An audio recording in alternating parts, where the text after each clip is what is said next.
Hey everyone, it's Glenn Greenwald back with a new episode of System Update exclusively on Rumble, and I want to cover the emerging evidence and the lingering questions about what role was played by the FBI and federal law enforcement agencies in general in the January 6th Capitol riots. We know for certain, and we've known for certain for several months, that they played some significant role, and the evidence is now suggesting that the role was even greater than was previously known. And I want to cover that by speaking about it for a few minutes, reviewing what it is that happened, and then talking to the person who has done more than anybody to illuminate that question. And that is Darren Beattie, who is currently at Revolver News and broke the first story about the Fed's role in January 6th. And for those of you who don't know him, I'm about to speak to him in just a minute. He's one of the most interesting, informed, and heterodox voices on the political and media scene. In 2016, he was teaching philosophy at Duke University, where he got his PhD. He specializes in the teachings of Martin Heidegger.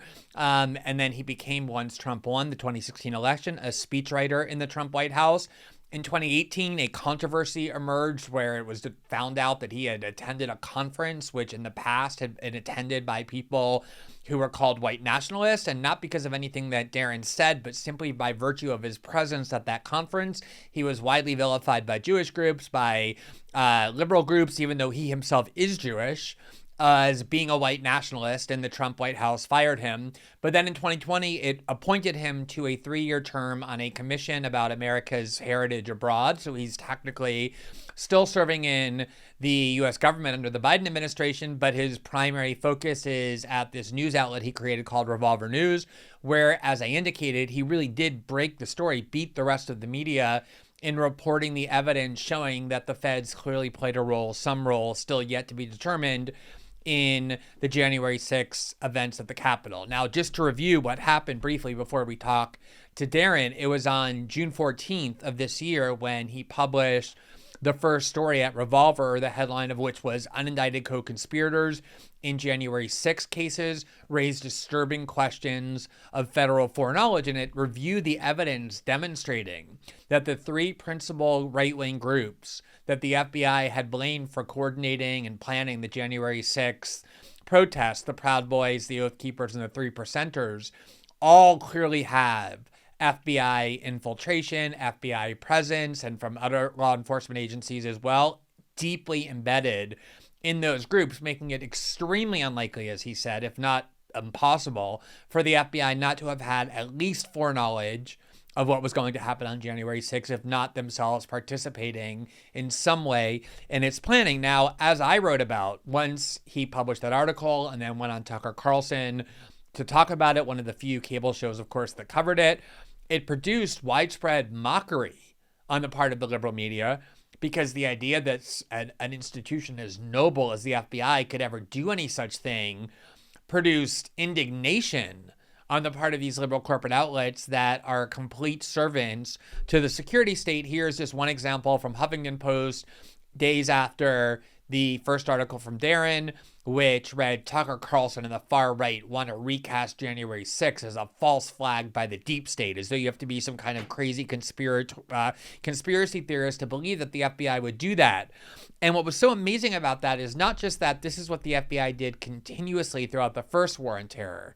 I can't tell you how many stories I reported during the last decade or even more, where the FBI would proudly boast that it had broken up some terrorist plot being cooked up by young American Muslims in the United States. But it would turn out that most of the time those plots were conceived of and driven by people working at the behest of the FBI, either undercover agents or informants. Most of their plots that they so heroically broke up are ones that they actually created themselves to keep fear levels high about the threat of Islamic terrorism, to keep the budget flowing, and to keep their surveillance and other authorities at its peak. And so the idea that it's crazy that the FBI would do something like that is something that could only come from extreme historical ignorance or just partisan blinders, both of which characterize the liberal sector of the corporate media.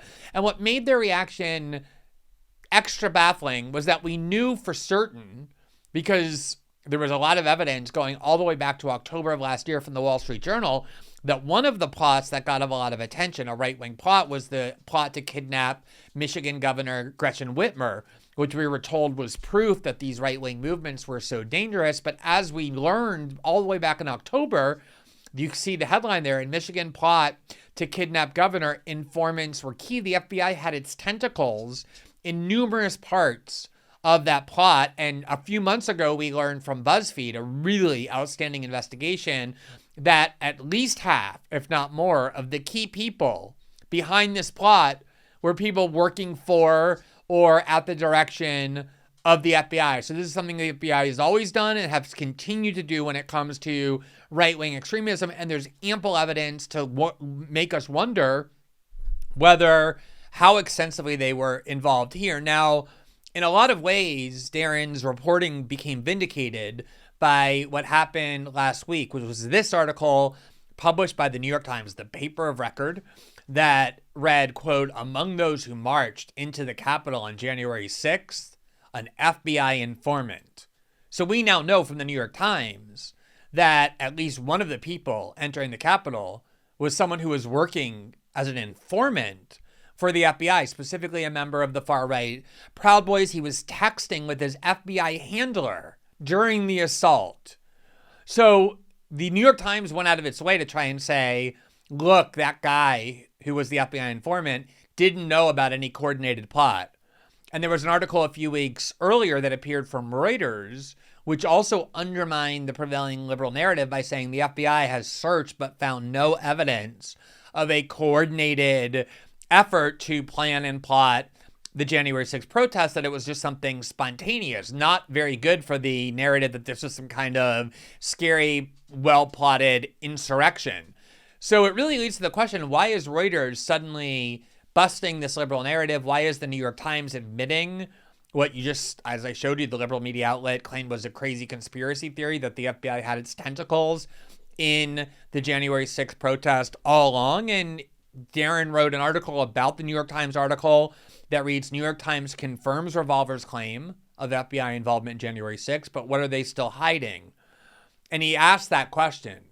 Is this really the emergence of the proof that the FBI was involved heavily in the January 6th protest? And in fact, the New York Times article says we know for certain that they knew much more than we previously thought that they did as a result of that reporting. Or is this an attempt to protect the FBI by saying, oh, there was no coordinated plotting going on, as a way of shielding questions, the FBI from questions about what role they might have played in actually letting it happen, or even encouraging it to happen for their own motive? So as far as I'm concerned, the person who has done the most important work on these questions, despite the fact that he's on lots of radioactive list, you're not supposed to talk to Darren. He's been labeled a white nationalist the way almost everybody is who's ever a dissident in any way from liberal orthodoxy.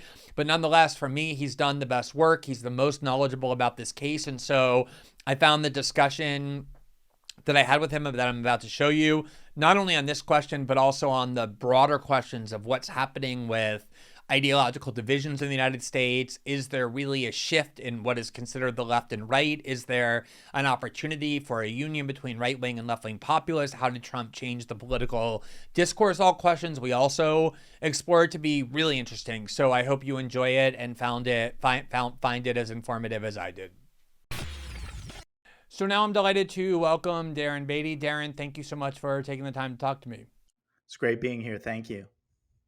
So my primary impetus for wanting to speak with you is the groundbreaking reporting you've been doing on the January 6th Capitol riot, and specifically the question of what role the FBI and other federal agencies played. You've actually been scooping virtually the entire media from this new media outlet you created, Revolver News, and I want to spend the bulk of our time, or at least a good chunk of it, talking about that reporting and the questions it raises. But before I do, I wanted to just ask you to describe a little bit your trajectory, which is really interesting, which some people might not know. You began as a speechwriter in the Trump White House. You had a controversy in 2018 where you were accused of partaking in an event that platformed or was sponsored by white nationalists. You got fired from the White House as a result. And then in 2020, you got hired for a different position or appointed to a different position by the Trump administration, the Commission for the Preservation of America's Heritage Abroad, which, because it carries a 3-year term, meant you were going to essentially be working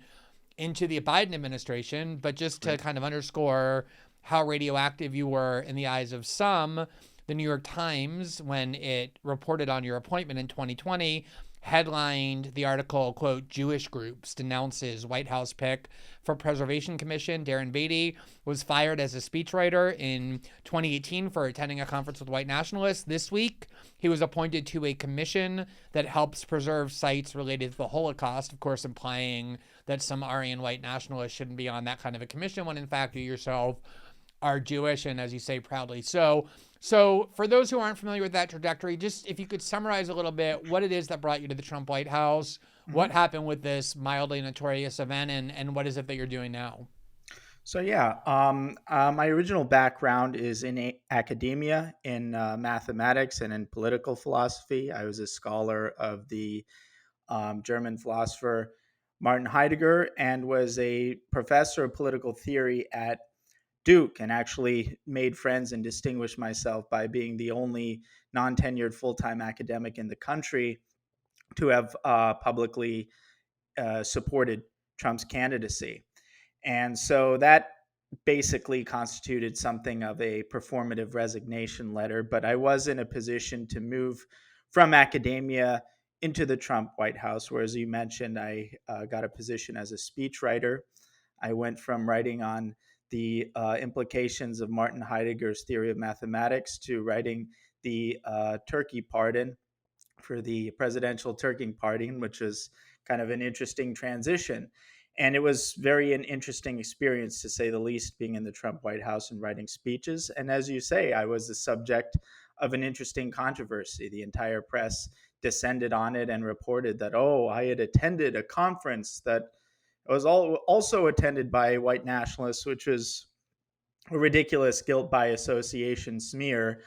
It would be like saying, because, say, Richard Spencer also attended Duke, that by attending Duke, I was associating with an institution that's also associated with white nationalists. It was a ridiculous smear, but really it's not about whether it's ridiculous or not. That's how the media operates these days, as you know. And we live in an absurd country where attending a conference that at one point was attended by other people controversial, even though you said nothing controversial yourself, simply attending a conference that years before had also been attended by someone controversial, there are more social and professional repercussions to that in this country than being a war criminal, than losing a war, than being responsible for tens of thousands of lives lost, than corruption at the highest level. So that's just was an interesting trial by fire, whereby I experienced directly how the regime media functions in order to attack its enemies. And of course, after that, I decided, well, I should maybe approach things by starting a media outlet myself that may be engaged in a more honest behavior, but also aggressive toward the various corruptions that exist within the American regime.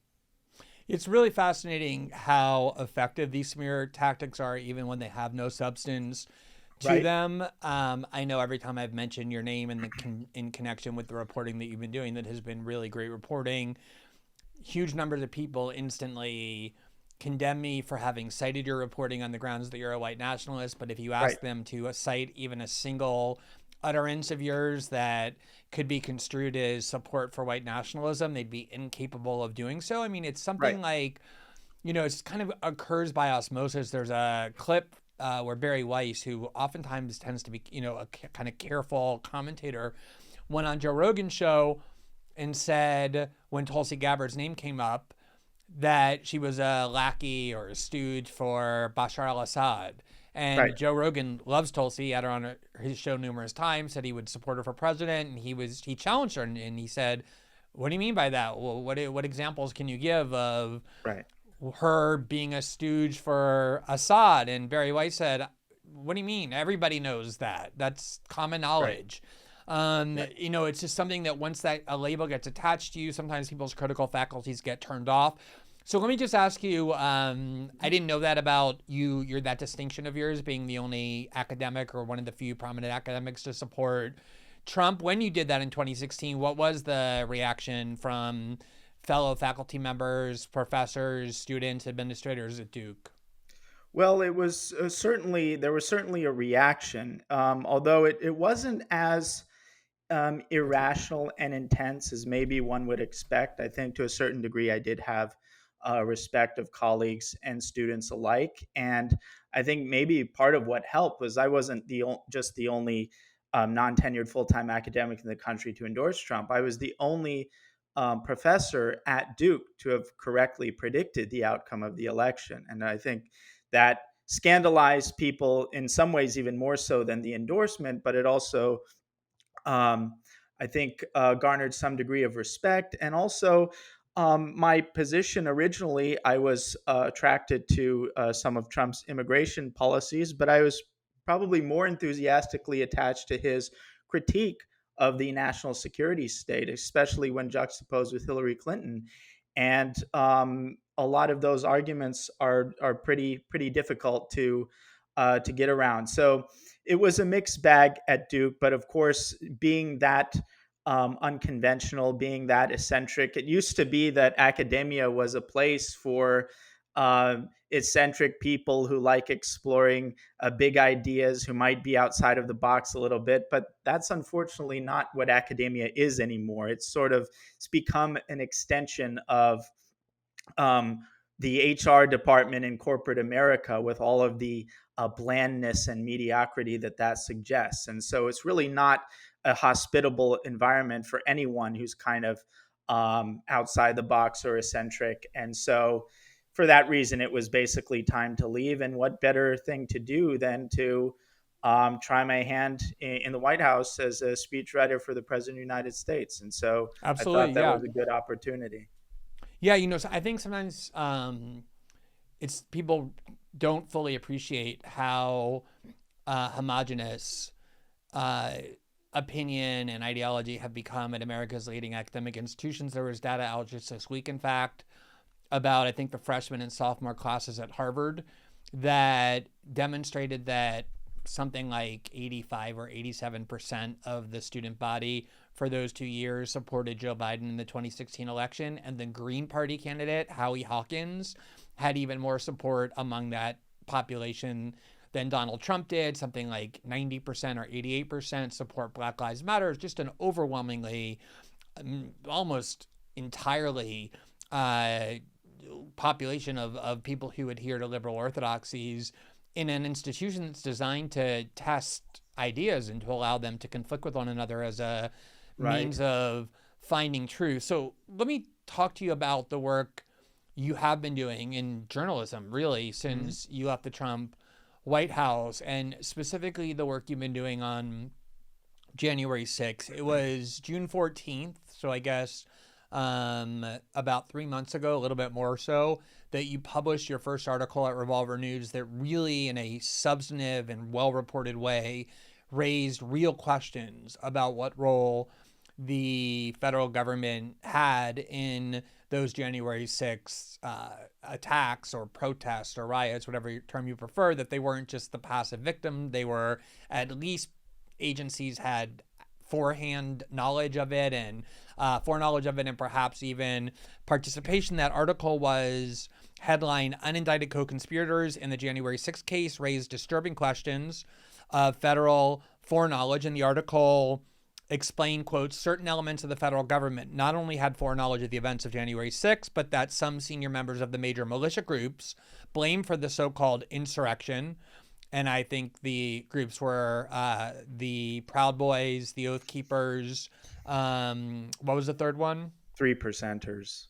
That's the other group typically mentioned. Yeah. So it was, so you said the groups blamed for the so-called insurrection were actually federal informants or undercover operatives themselves, and that created a huge backlash in the liberal sector of the corporate media, particularly after you went on Tucker Carlson and discussed your reporting with him, and he then began covering it based on your reporting, actually wrote about it at the time, maybe a week later, about the amazing intolerance on the part of anyone in liberal corporate media to even entertain the possibility that the federal government might have some foreknowledge of the January 6th protest more than we know, even though so much of the reporting I did on the first war on terror was about the FBI engineering, orchestrating, directing, funding so many of the plots, typically, which it claimed were being implemented by young American Muslims, that in fact the FBI informants or agents or operatives were directing. It was just a very similar question you were raising about their role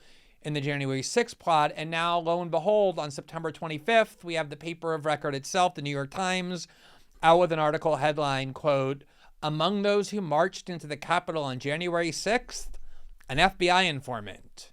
And the article reports, quote, "The records and information from two people familiar with the matter suggest that federal law enforcement had a far greater visibility into the assault on the Capitol, even as if it was taking place, than was previously known." So that's at least some vindication for the reporting that you've been doing, not just in that January 14th article, June 14th article, but since. So tell me what it is that you think you've learned and have demonstrated to be true, and what you continue to be investigating between June 14th, when you first published that article, and this last Saturday when the New York Times published this vindication of your reporting. Great. Well, yeah, it's been quite an experience, and I think it's probably important to be very clear about exactly what the argument was, and particularly in that first piece, and where things stand now. So, the precise characterization of the argument in that first piece was simply this: that we looked through the charging documents related to various oath keepers and proud boys who had been indicted for 1/6 related crimes. And what we noticed is that there are many people who are referenced in those charging documents and who are described narratively as engaging in behavior and making statements that are just as bad, if not more egregious, than the people actually who were indicted. And in many cases, these unindicted people who are more egregious than those indicted are actually more senior as well in terms of their position in the respective militias. And so we noticed and said, this is a very strange instance of selective prosecution. That much is uncontroversial. It's selective prosecution. The next question is, why? What accounts for the selective prosecution? And look, there are many unindicted people referenced in these documents, and there could be multiple explanations per individual as to what really accounts for the selective prosecution. But we advanced the thesis that in some of the cases, the reason these unindicted people referenced are enjoying protection from prosecution is that they have some kind of prior relationship with the federal government, either as an informant or as an undercover operative.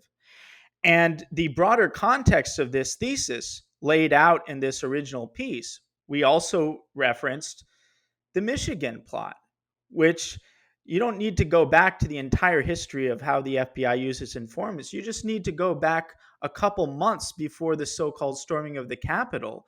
There was this so-called plot to kidnap the governor of Michigan. But what many people didn't know, and what I assume many people still don't know, is that that also involved an alleged plot to storm the Michigan state capitol. So you had basically the same plot. You had the same militia group, in this case, the Three Percenters, one of the three major militia groups imputed to 1/6. And in the case of Michigan, at the time we reported it, we knew for a fact that 5 of the plotters were feds or fed informants. Now we know it's even worse. It's 12 of the plotters were fed or fed informants. That's 12 out of 26, which Right. is a So just hell to of a... interject there for people who don't know. So one of the arguments you had raised in that initial reporting was that we know for certain the feds had infiltrated at Correct. least all of the three groups, the principal three Correct. groups it was blaming for the January 6th. We know that, for example, Enrique Torrio, who's the head of the Proud Boys, served as an FBI informant. But Right. you had made the point in that article that we know for certain, based on the filings in the Michigan case, that at least several of the plotters were working at the behest of the FBI. And then subsequent to your reporting, BuzzFeed published a major investigation, Correct. has followed it up with other really good reporting, showing that, in fact, it's at least half, if not more, of the people Correct. who were driving that plot to kidnap Governor Whitmer were working at the behest of the FBI. Right. And again, just in the interest of precision, I acknowledge that even if the Michigan case were infiltrated to 100% and it was a complete case of entrapment, that doesn't logically entail anything about 1/6, and we never argued that. It does, however, provide a hell of a contextual heuristic for understanding what likely explanations there might be for the selective prosecution that we can extrapolate from the charging documents. And that's precisely what we did. We looked at it, said, there are all these people, many of them senior, who seem to have done just as much, if not more, than the people indicted, and they're not indicted. There's got to be a reason for that. One plausible reason, especially in light of the context of Michigan. Another detail, by the way, in Michigan, is the head of the Detroit FBI field office who ran that infiltration operation. Basically, the day after the so-called plotters in Michigan were arrested, Christopher Wray, FBI Director Christopher Wray, promoted this guy to the DC office, where he went on to oversee certain aspects of the 1/6 investigation, which is an interesting detail. And so we're saying, based on what happened in Michigan, it's certainly in the realm of plausibility that some of these people are being protected because they're informants or undercover agents. And that basic thesis, and we didn't say, okay, it's definitely the case for this person, this person. That's just the general framework of investigation. We then did a follow-up piece that So did a let me very deep dive. before you get to that next step of the Uh-huh. investigative process and the follow-up, let me just go back to that first one. One of the reasons it resonated for me so much is because, as I said, I spent 15 years, or I guess a decade or so, reporting on a dozen cases, maybe more, where the Right. FBI would publish this very self-congratulatory press release along with an Right. indictment congratulating itself on having broken up plots of young American Muslim men trying to blow up a bridge. And almost in every case, it turned out that the FBI is the one who put that into their head. They would get some Muslim, as part of some unrelated terrorism investigation, unrelated to terrorism, bank fraud or credit card fraud, and they would send them in as infiltrators into a mosque or Right. a university, and they would direct them, and they would try and lure people into a plot that wasn't of their doing. The FBI created it. So I had seen Correct. this over and over as a way to keep fear Correct. levels high, justify more surveillance authority, more budgetary authority, which is why I always thought it was possible.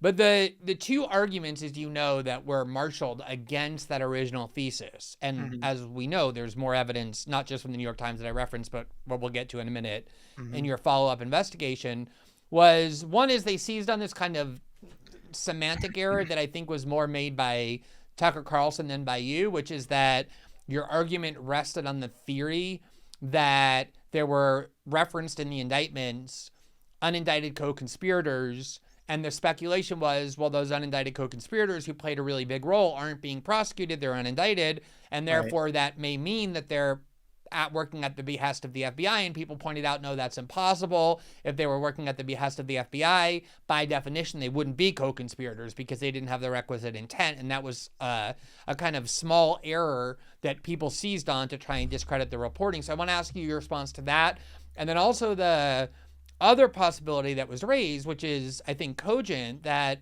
it's not uncommon in investigations of this scope to begin by prosecuting lower ranking criminals or people who played a smaller role in order to get them to flip on the people who played a bigger role. And therefore, it's common for the people who played the larger role to kind of come near the end of the process. That was the argument that MSNBC type prosecutors kept using Right. to tell liberals not to worry, that people like Donald Trump Jr. and Steve Bannon and, the rest hadn't yet been indicted. Those were coming. Of course, it never happened. But what's your response to those two arguments that were used to try and discredit that original report? Right. Well, I was at the same time frustrated and encouraged. It was frustrating because it's such the first one about the unindicted co-conspirators is such a petty and disingenuous argument, and I think to the extent people did take it seriously, that was maybe more of an IQ problem, an intelligence problem, and it gets to what we were talking about, the media. The current function of a lot of the mainstream media sources is essentially to parrot what they're told by the national security state. That doesn't require a tremendous degree of talent. In fact, it probably negatively selects for talent, which is why you see intellectual mediocrities. You have a real IQ problem in the media, and that's reflected in their fact-checking capacity. And so this question about unindicted co-conspirators, there are two layers to answering this. One layer is to say it's a ridiculous technicality. As I laid out to you just minutes ago, the argument wasn't the specific phrase unindicted co-conspirators, some kind of cryptic Fed code language for informant, and they're unindicted co-conspirators, therefore they're informant.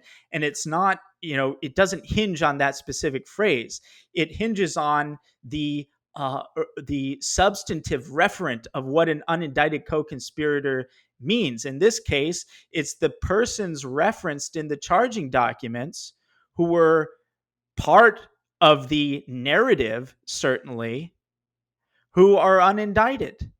Persons in the charging documents who are unindicted, who, by all intents and purposes, when you look at what they're saying and doing, belong to the conspiracy, assuming that the people indicted belong to the conspiracy. And so the question is not about this specific phrase unindicted co-conspirators. The question is, are some of the people referenced in the charging documents unindicted on the basis of a prior relationship to the feds? And none of the fact checkers who just seized and held on to this stupid technicality wanted to address that main substantive point. So the fact that they had to rely on that weak smokescreen just tells you how weak the case is, given how much resources they had to go after this. So that's the best that they can come up with. And technically, in fact, it's not even true, because there is an area in the charging documents that refers to person 3 in the oath keepers as an unindicted co-conspirator. That phrase does appear there, and I'm not convinced one way or another that person 3 is or isn't an informant. So even in their and actually that was the phrase that was used in the charging documents in the Michigan case to refer to people working at the behest of the FBI. Right. He wouldn't call them unindicted co-conspirator, there are but they would refer to them as person 1, person 2. There are two layers to that. One is I don't want to get derailed by the petty, I think, semantic argument. Although even on the petty argument, even on that terrain, they're wrong, because there are instances in the very charging documents themselves in which they reference an unindicted co-conspirator. So that, I think, is a relatively easy one to dispense with, but it's in some ways an effective smokescreen. And it is remarkable how vigorously these fact checkers just seized on this, because they really didn't have anything better.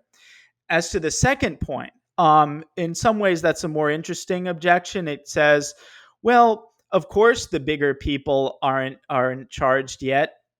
They go after the little people first, and then they build up a case against the big people. Well, that would have been a more persuasive case, maybe like right after 1-6.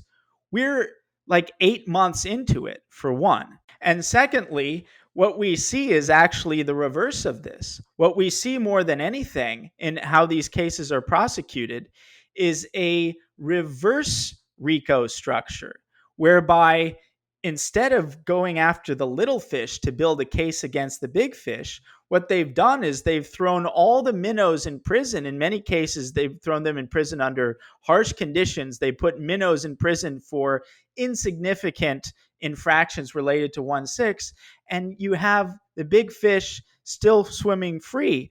Now, to really address this point, we have to get specific. And now we come to the follow-up piece that I Okay, alluded so to earlier. hold on one second, because I want to ask you, um, before we get to that, one other question about that initial phase. Regardless of that debate that happened at the time, and for me, you didn't purport to prove definitively that there was federal involvement. You were pointing to strong evidence raising the serious possibility that there was. Whatever else is true, as I said earlier, you have been vindicated, at least to some extent, by publication of this New York Times report, that whether it was a whitewash or not, which we'll get to, does nonetheless say that the federal government's knowledge in real time of what was happening on January 6th was much greater than anyone previously knew, unless you had been reading Revolver News or watching the Tucker Carlson show, because of the fact that they were actually talking to somebody who was working with them, who was at the event and participating to some extent in it. So before we get to that Times article, that first one we've been discussing, was not the first bit of reporting you've done. You've done more of your investigation. What is it that it revealed? What new evidence did it uncover to suggest that there was a role on the part of the FBI and other federal agencies in what happened on January 6th? So I wanted to address the follow-up piece, which, again, as I mentioned, the first piece kind of sets up the argument and shifts the narrative focus. And that's really, I think, what really generated the outrage, is not so much this idea that we're claiming that we proved something that we didn't, but what we did do is we shifted the conversation. We shifted the narrative as to what matters in terms of interpreting and getting to the bottom of January 6th.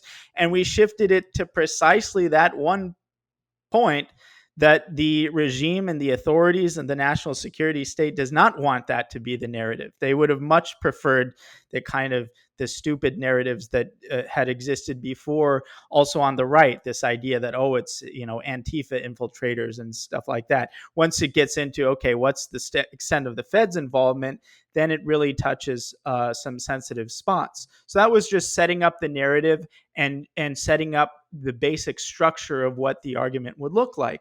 The follow-up piece looked at a specific individual in very great depth and great detail as probably the best case for this thesis. And what's interesting is the contradistinction between the apoplexy and the outrage and the cacophony of the media response to the first piece, to the utter and complete silence in relation to the follow-up piece, which actually made the case on a specific individual. Suddenly, the fact checkers were nowhere to be found. They just didn't want to touch this piece, because I think they all know that it's a door that they're just not supposed to open.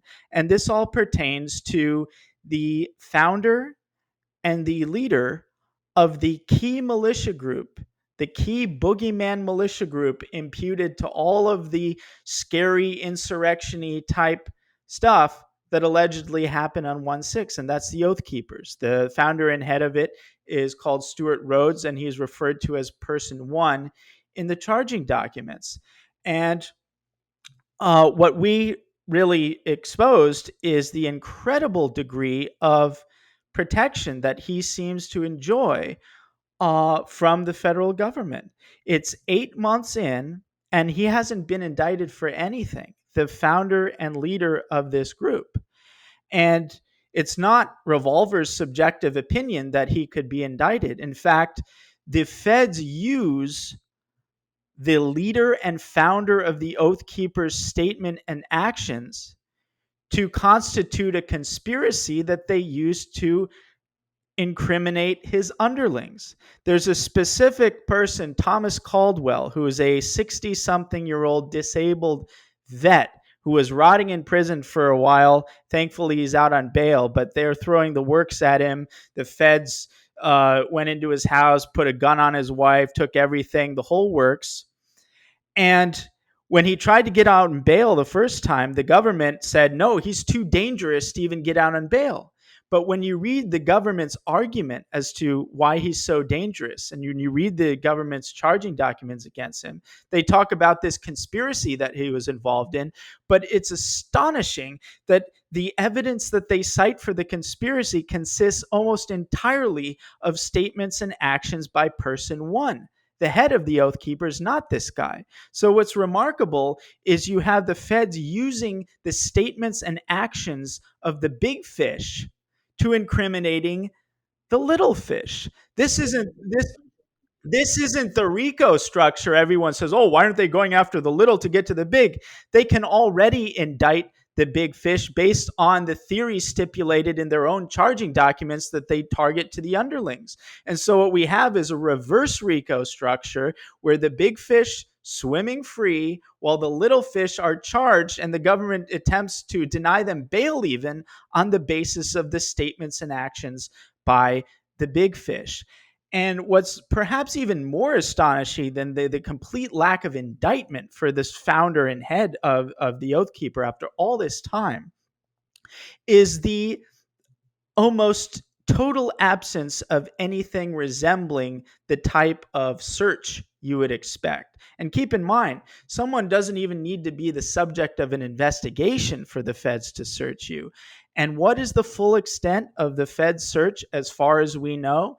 As far as we know, the feds took a single cell phone from the founder and head of this militia group 4 months after 1/6. Yeah, and the fact that, as you say, so many of these people who played at most a peripheral role are being held in, pre-trial solitary confinement on the grounds that they pose a danger to the public, whereas the leader of the Oath Keepers is perfectly free, is really striking, as is the fact that the leader of the Proud Boys, who we know worked previously as a FBI informant, Enrique Torrio, was nowhere to be found on January 6th because he had been removed, essentially, barred from attending and then arrested.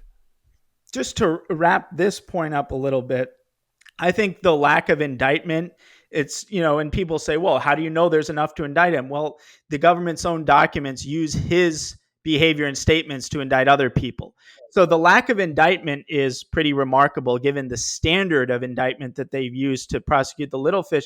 But the search really is remarkable. And if there's some exotic, innocent explanation of the fact that this guy only had a single cell phone taken 4 months after, I would love to hear what this exotic and innocent explanation is, because I have an explanation, a possible one, that is less innocent.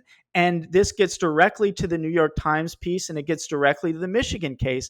And that is, they wouldn't want to seize the full electronic communications of an informant or undercover agent, because that renders them liable to exposing communications that the person may or may not have had with Fed handlers, which is precisely what we see in the New York Times case, the text messages between the informant and his handlers.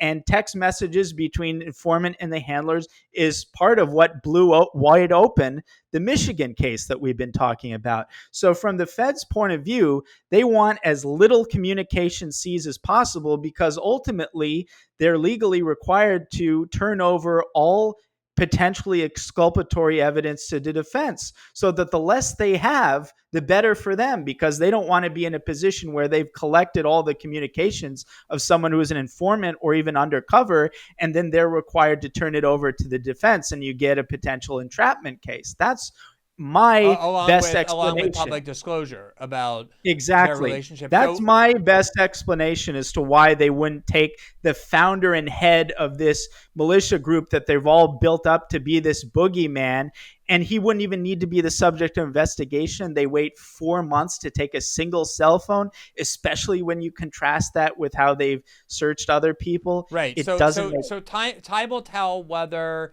he ends up indicted. If he doesn't, that will be an incredibly incriminating omission. Well, I think even if he does, lead to the question of why the investigation about him was Yeah, and so that's light. But Darren, let me before we get to the New York Times article that was just published, I want to ask you about a different article that came from a different mainstream publication from Reuters on August 20th.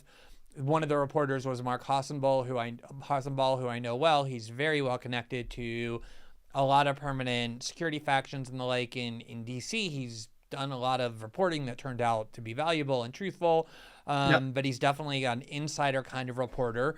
And the article that Reuters published surprised a lot of people who have been attached to this insurrection narrative and in sort of American liberalism, the media, and the political world. And it was viewed by skeptics of that narrative and a lot of MAGA people as being somewhat of a vindication. The headline was exclusive: FBI finds scant evidence that the U.S. Capitol attack was coordinated. And it essentially says that the FBI has looked everywhere, and the kind of systematic, planned, coordinated attack that would necessarily be part of anything that you could call an insurrection or sedition is something that just they can't find. It was just all these individual actors kind of on their own, responding to Trump, responding to their own personal anger and grievance, going there and getting carried away without any centralized planning.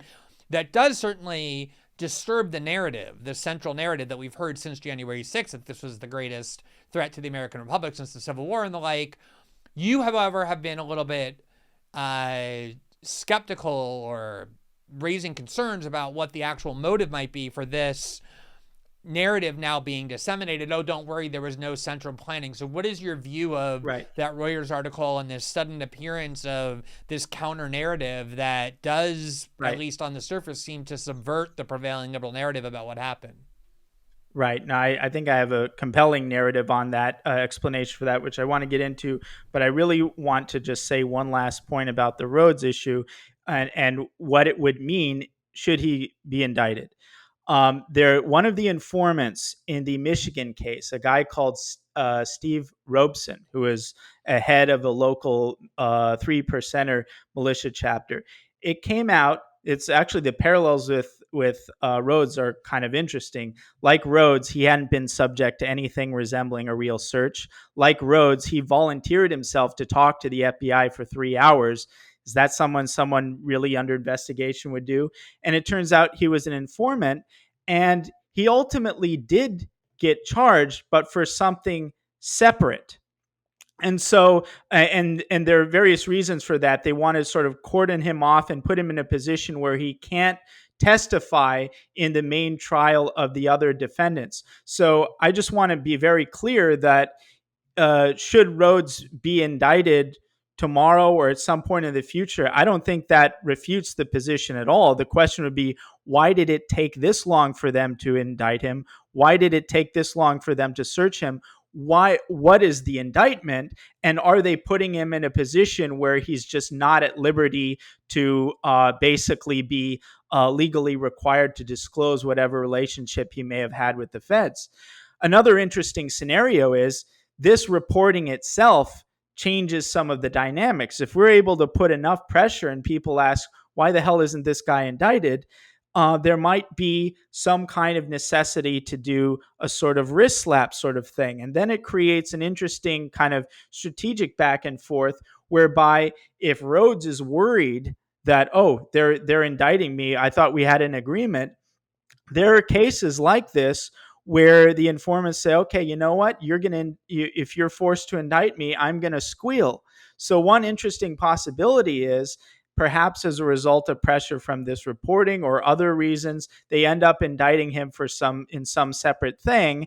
And he interprets that as a sort of breach of agreement and ends up exposing whatever relationship he may or may not have had. So there are a lot of interesting ways this can play out. I just wanted to make clear more than anything that this argument isn't like I'm right so long as he isn't indicted. No, and the second he's indicted for anything, it refutes also, the thesis. Even if, as you say, there's so many variables. I mean, if they do indict him because there's no other way to placate these questions, it's possible they could collaborate with his lawyers to make sure that he gets no jail time or a very light sentence. Right. But if they're in the position, and it's very difficult to indict somebody as one of the leaders of January 6th, given the punishment they want meted out, and then justify Right. how one of the ostensible ringleaders could have, get a very light sentence at their own recommendation. So it does put them in the very difficult position.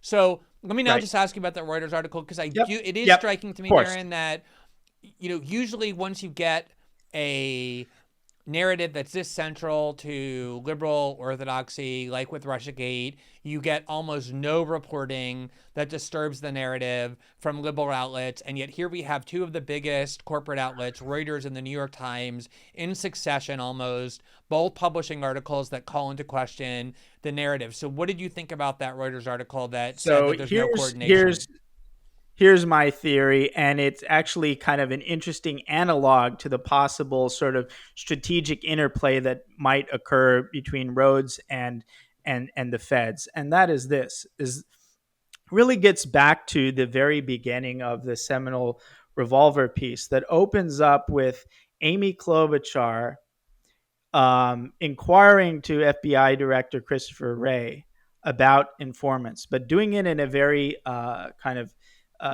careful way.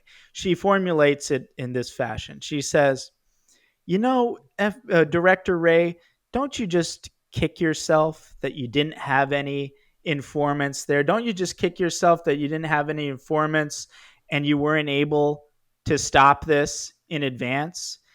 And because she does him the courtesy of not asking the question directly, did you have informants?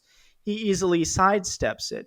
But the reason that she begged the question in that sense, in the sense of assuming that there were no informants, was to protect one really important original component of the official narrative, which is that 1/6 was able to happen because of an intelligence failure. There was uniquely poor security on January 6th because they just didn't have the intel that they needed. And originally, they were able to support that with the assumption that they didn't have a bunch of informants. Now that's proven to be false. And so, how do you continue to protect the government from the charge that, look, it turns out you had all these informants, you must have been informed. Why didn't you do anything to stop what happened? Why did you sit back and let it happen on purpose? Because that looks really bad for them. So now they need another means of sort of protecting themselves from that kind of accusation. And they can't say now that they just didn't have the informants, they didn't have the intel.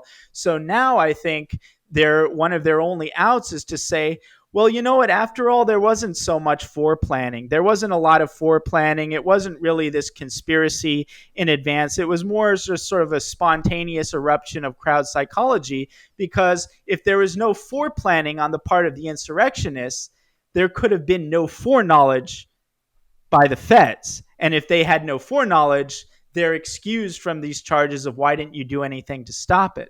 So I think that plays a And role. in a way, the New York Times article bolsters that theory, because in a sense it Exactly. attempts to Exactly. accomplish what the Reuters article did as well. The Exactly. argument was, we had the Exactly. FBI informant, but he was telling us he didn't know of any central planning. He was really surprised by what happened, which is designed to feed the theory that, okay, the feds did have, as the New York Times said, more of an eye on what was happening than previously known, but don't blame them. They weren't to blame because there was just no central planning, which is why they didn't know about it in Exactly. advance. Exactly. Now, here's where it gets really interesting, and it really points toward, I think, an interesting and a pretty damning strategic dilemma that the regime and its helpers in the media face.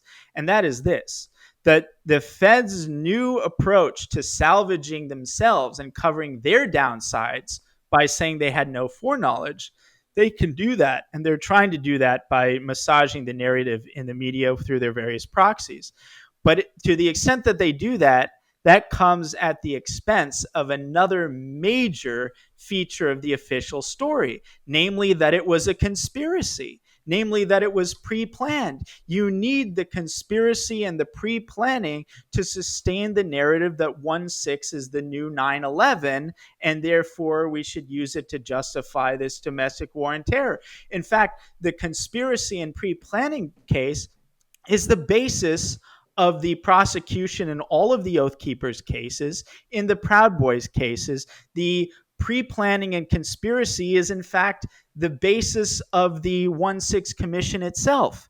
The head of the commission, Benny Thompson, filed a personal lawsuit against Trump, Proud Boys, Oath Keepers, and Roger Stone, in which he proposed his theory of the case, the so-called alley-oop theory, in which inner circle of Trump conspired in advance with the head of the Oath Keepers and the Proud Boys in order to incite the crowd on 1-6. So that goes out of the window. So the feds can save themselves from foreknowledge, but at the expense of destroying the narrative on the basis of which the Oath Keepers and Proud Boys are charged, and destroying the very theory upon which the January 6th Commission rests, not to mention the entire narrative that the media has been amplifying for the past 8 months. And so this points to, even though we know that these reporters in the Times and the regime reporters, they are on the same side with the deep state and the national security state, whatever you want to call it. I think this points to an interesting tension with respect to priorities. The feds are interested in covering their asses, and they probably understand that they've already gotten what they need to get out of the narrative anyway. So protecting themselves at the expense of the narrative is definitely a good move from their part. But the media is so invested in the narrative and running with the narrative that many of them were furious about the Reuters article, including the co-author of the New York Times piece. And you see some of his resistance to this thesis in a passage in the New York Times piece saying, well, sometimes informants lie. We don't really know what their intentions are, and so forth. So Foyer is very invested in this pre-planning thesis, because without pre-planning, you have no conspiracy, and the whole narrative that the media has been promoting is completely embarrassed. And so I think this is a really compelling explanation that accounts for some of the mixed messaging we're seeing, is that even though the feds and their journalist lapdogs are ultimately on the same side, there is a bit of tension with respect to priorities. And there's not only a tension with respect to priorities, but I think a lot of the journalists covering this simply don't understand.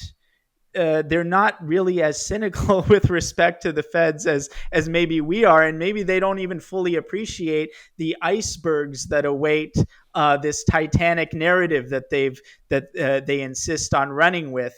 And the iceberg, it actually gets even worse than the foreknowledge issue.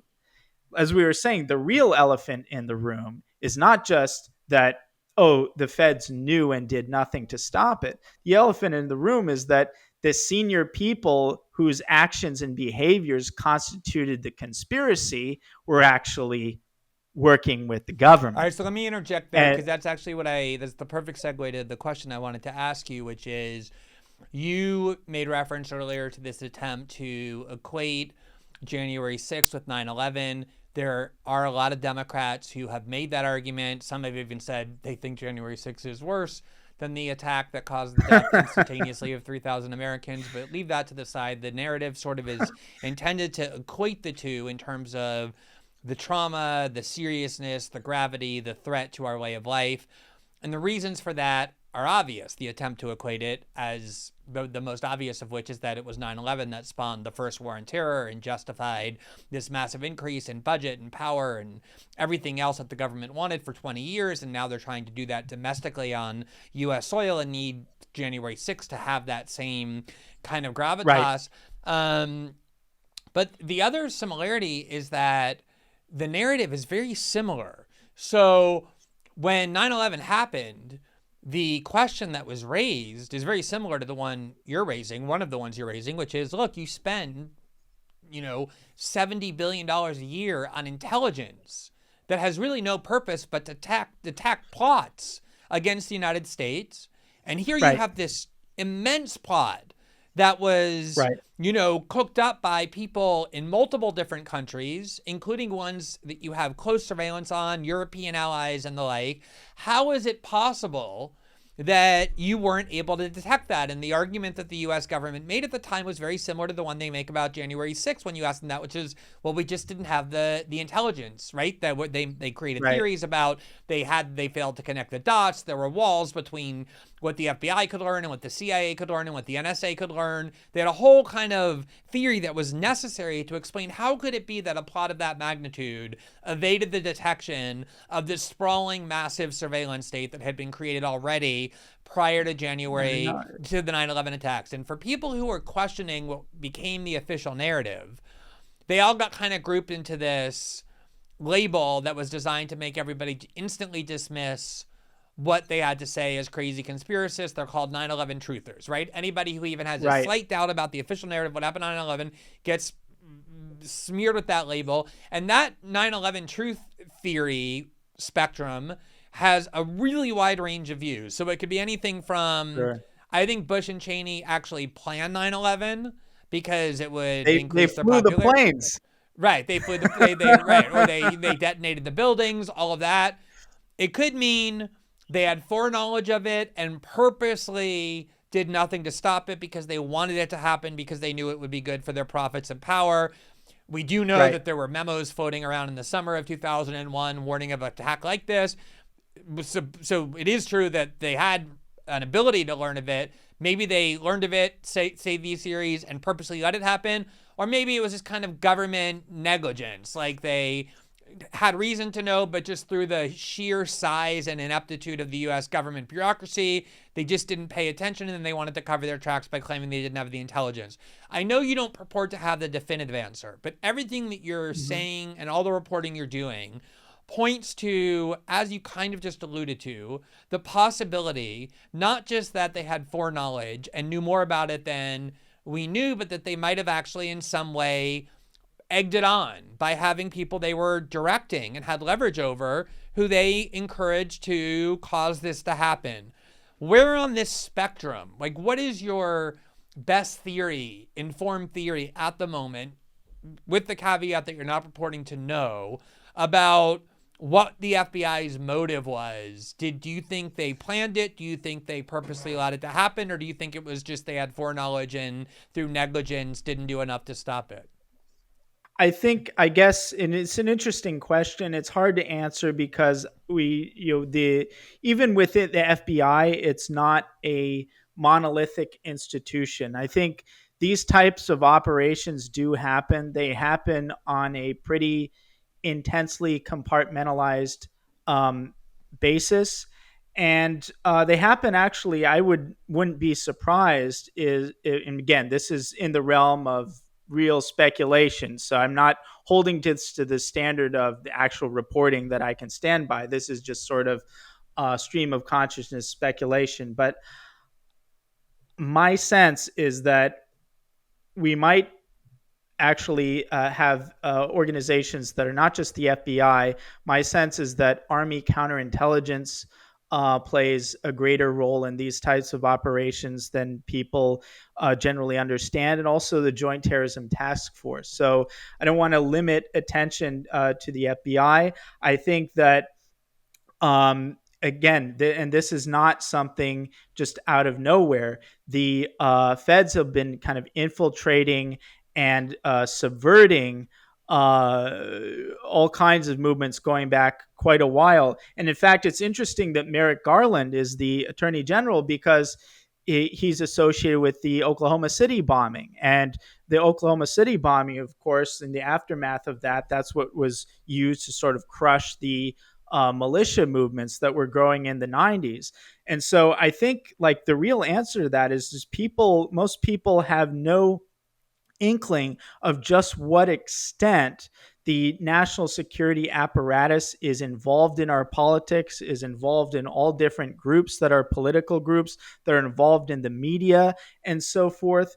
And so especially with these militia groups, my sense is that they're so replete with informants, with undercover operatives, and some of them might even be set up for the explicit purpose of sort of a honey trap type thing. And I just think that's generally how a lot of these organizations function. So I think like the full answer to that really would just have to expose the depth and the extent to which the national security state sort of meddles domestically in our politics in a wide range of things. And I think this is just a natural extension of that. The fact that they had feds in these militia groups, and they were, in some cases probably instigating and so forth.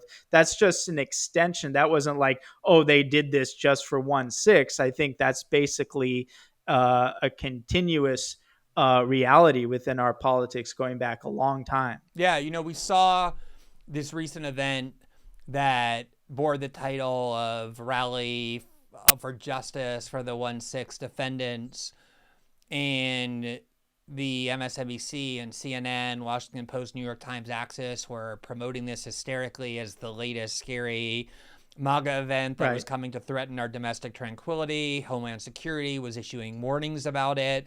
And if you actually went to any leaders of, sort of the MAGA adjacent movements, not only weren't they participating in it, they genuinely just didn't know about it. I mean, I asked everyone I knew who should know about something like that, and they didn't even know about it, let alone intend to participate. And lo and behold, it takes place. And instead of having 700 people there, as Homeland Security was warning, they had 50 people, wildly outnumbered by both journalists and by agents of the federal government, law enforcement agents. And even among those 50, there's still an open question about how many of them were even feds. They even tried to arrest one of the protesters and accidentally stumbled into his badge as being a member of one of the federal law enforcement agencies and kind of had to whisk him away. So clearly, we know for sure that federal agents are deeply enmeshed in all of these organizations, not just in a way that gives them a window into it, but that gives them some sort of operational influence. That's beyond dispute at this point.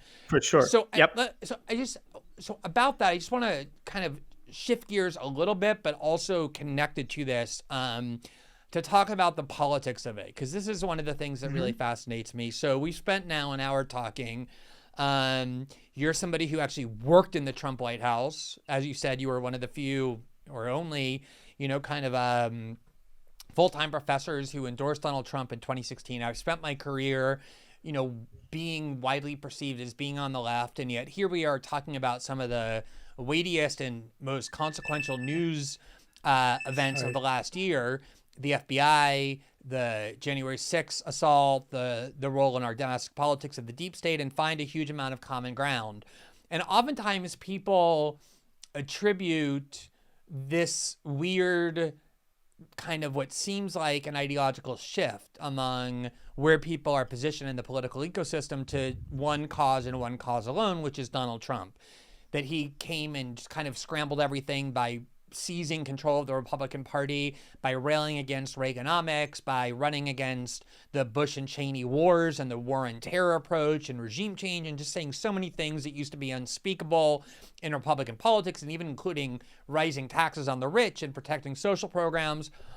And I think, you can actually go back and look into history and find that there's a lot of developments that kind of laid the groundwork for Trump to come and do that. You can go all the way back even to like Ross Perot in 1992, who was sort of running from this populist right position. Pat Buchanan had a lot of success challenging Bush 41.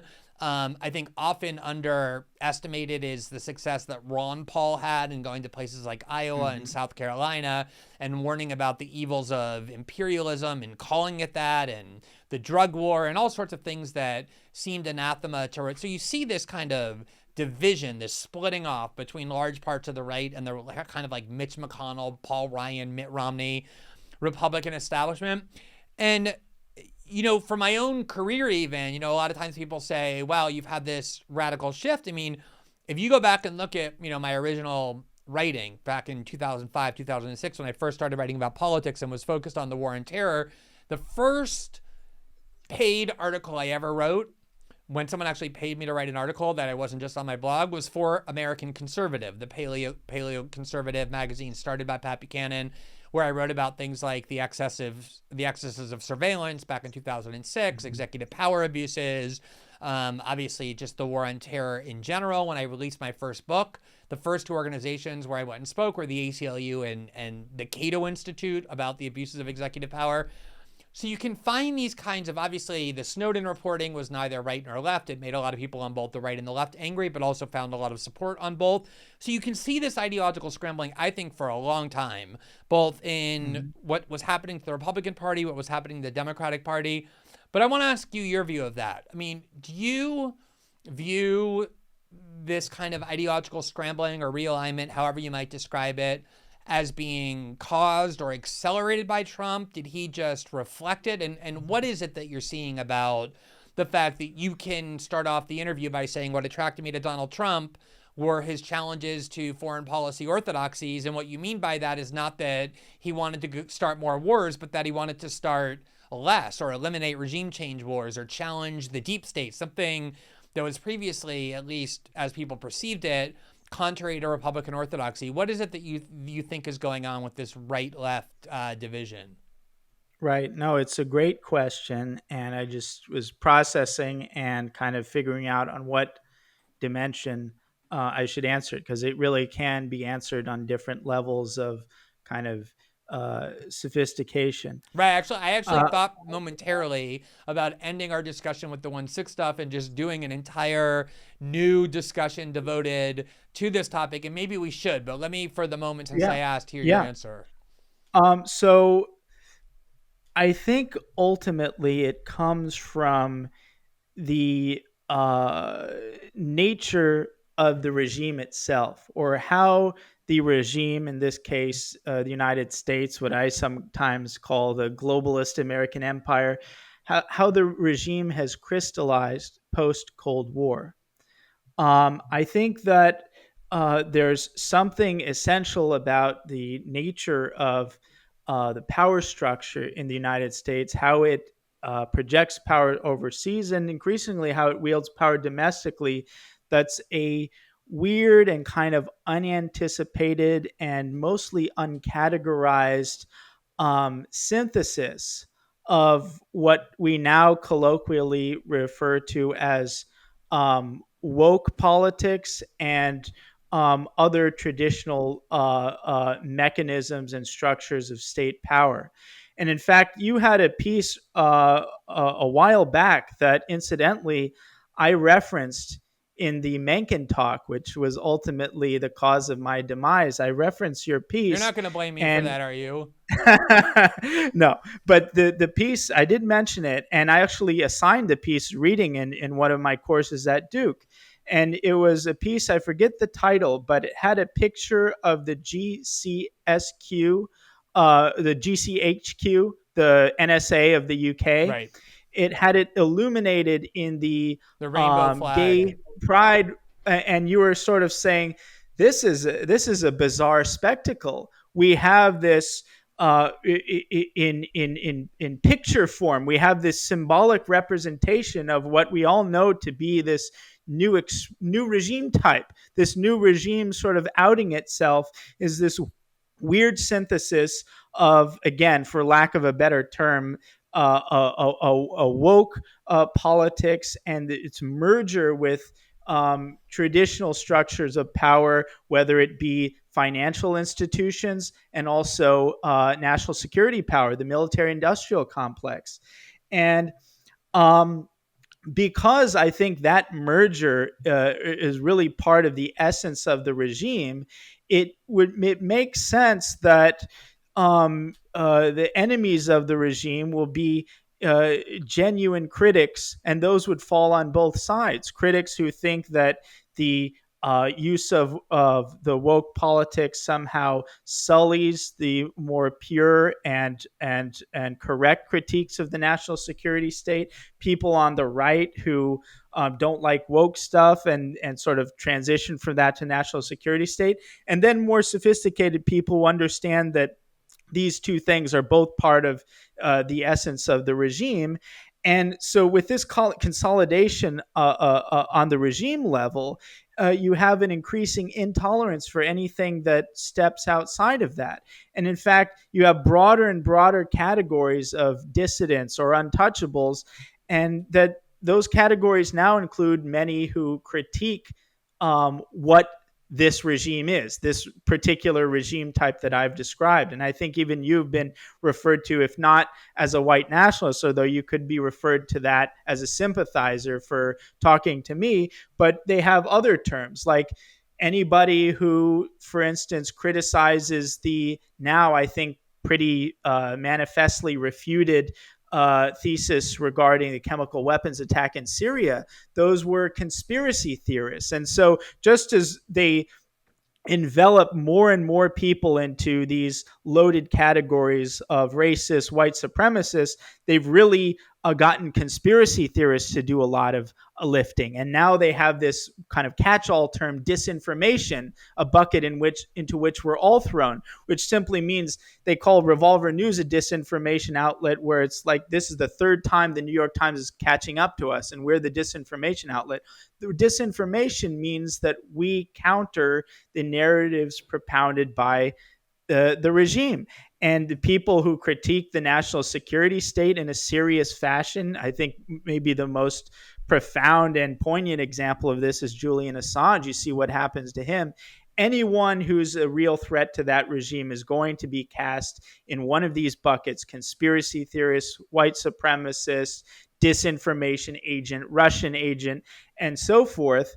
And so I think I think we can exaggerate the extent to which there's this kind of substantive alliance on the right and left. But I think to the extent that we see it, it's a natural extension of the nature of what the regime is.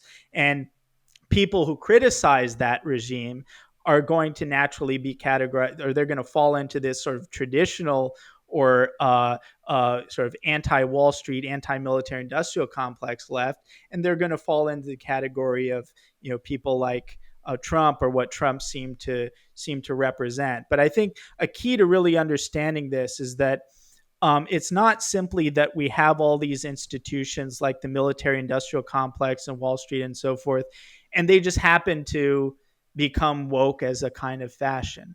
There is an element of that. There's an element in which they kind of use the woke politics to distract from their own crimes. I think that there is an element to that too. But I think the full story has to incorporate what I'm suggesting, which is that woke politics is an integral is integral to the way that power works in this country and how the regime exercises its power. And you see that in its sort of soft power examples like color revolutions and so forth, with which all rely on sort of identifying and exacerbating ethnic cleavages in a target regime, in ginning up sort of mass protests on the basis of gender and everything. You see that in Belarus and so forth. You see that with the Rohingya in Myanmar. You see that with Uyghurs in China. There's a specific type of model of regime change, which is not this overt Iraq war type boots on the ground regime change, but it's this sort of soft power propaganda type that combines a really aggressive media propaganda with exacerbation of various ethnic and gender grievances, and sort of various NGOs and institutions that can mobilize mass protests. And that's basically what the color revolution is as we apply it overseas. And I think we see a lot of that same mechanism applied here domestically, to the point that I think it's really integral to the manner in which the United States exercises power. Yeah, so that answer convinced me that we actually should reconvene and devote an entire kind of discussion to this question, because there's so much to dig into in there that I think is, basically indispensable for trying to understand how power is exercised, distributed, and organized in the United States and within these global institutions. The one thing I will say, given that it relates directly to the reporting about January 6th and the potential role of the federal government in it, is the one thing I think Trump did, probably for me, that was the most consequential and in a lot of ways the most beneficial, is I know that before Trump, And I saw this with the Snowden reporting. I saw this with a lot of even the anti-war and opposition to the excesses of the war on terror in the name of civil liberties. There was instilled in the American right and Republican politics an instinctive, if not reverence, certainly respect for these security state agencies. You just didn't speak ill of the Right. Pentagon or the NSA or the CIA or the FBI. These were kind of institutions that were the American right was taught to view as noble. And for whatever reason, whether out of conviction or just out of petty grievance, Trump recognized correctly that those institutions were bent on his sabotage, on his destruction, and he went to war with them and gave license to a lot of people on the right to see what a lot of them were already seeing but couldn't quite articulate, which was the fact that they were armed instruments of this power center that was very much opposed to their interests, something that a lot of people on the left had already seen. It became very visible in Russiagate and the reaction to the 2016 election when they really took their mask off and just kind of made that, union manifest. And I think it's continuing even more now. And these institutions have long been ones held in lots of distrust on the left and even more so now on the right. And I think that's what explains a lot of it, certainly in the context of why people like me who are writing so skeptically about the first war on terror are so disturbed by so many of the similar things that we're seeing in this new domestic one, many of which have been uncovered by the reporting that you've done. And I think, yeah, that's a great point. And I think to some extent, it's easier for people of a kind of leftist inclination, at least in the traditional, the kind of older sense of the left. It's easier for those people to really process this kind of critique, and I think that's why most of the luminaries come from that perspective. You, Assange, and so forth. And I Matt think it Taibbi really, is, Matt yeah, Taibbi. exactly. Yeah. I think it boils down to, in my view, a fairly substantial difference in political psychology. I think the political psychology of many on the left is this need to critique unjust and abusive institutions of authority. And unfortunately, and I think you can agree with me, a lot of people who identify as the left like to think of themselves that way, but in fact, they're Who are now actually supreme authoritarians and sustaining. respecter They're of actually institution power. sustaining the very institutions Yeah. of authority. Yeah. Nonetheless, I think as a matter of political psychology, it's very important for them to think of themselves as challenging unjust institutions of authority. And by contrast, I think people on the right, for the most part, their political psychology sort of animated by a need to defend and venerate just institutions of authority. And for that reason, it's harder psychologically for people on the right to process these critiques of the national security state, because traditionally these are the institutions that one's supposed to venerate. And in fact, even as all the other institutions in the country had become manifestly corrupt and stamped with the label of liberal or left wing or whatever, Hollywood, the media, and so forth, the national security state generally, and certainly the DoD within the national security state, was that one sort of semi-hollowed ground, that one mostly uncorrupted institution that you're still allowed to sort of indulge in your inner need to venerate the institutions and salute and like all that. That's all, I think, a deep psychological need for those on the right. And for that reason, it's very hard to process the idea that those institutions, the national security state that you're so inclined and accustomed to venerate, hates you more than any of the other institutions. Yeah, but They've I think declared you people an enemy. like Jim Comey and Mark Milley Yeah. and James Clapper, Yes. all those generals held up by the military, by the media as the safeguards against the elected president, have gone a Yes. long way toward giving people permission on the right to recognize that even Right. if those Right. institutions once merited that respect, they no longer do. Well, listen, Darren, Right. why don't we leave that to another day, and we'll dig into that from the Right. start in a really comprehensive way. I think there's a lot of meat on the bone still to be consumed on that question. Indeed. I think that the reporting you've been doing has been extremely valuable. I know it's been difficult Thank you. given what you're subjected to the minute you start challenging important narratives, but I think it's done a lot of good in putting them into that corner of that dilemma you described earlier. So congratulations on that. I'm sure you'll Thank you. continue that work, and thanks so much for taking the time to talk to me. Thank you so much, Glenn. Okay, Appreciate Darren. it.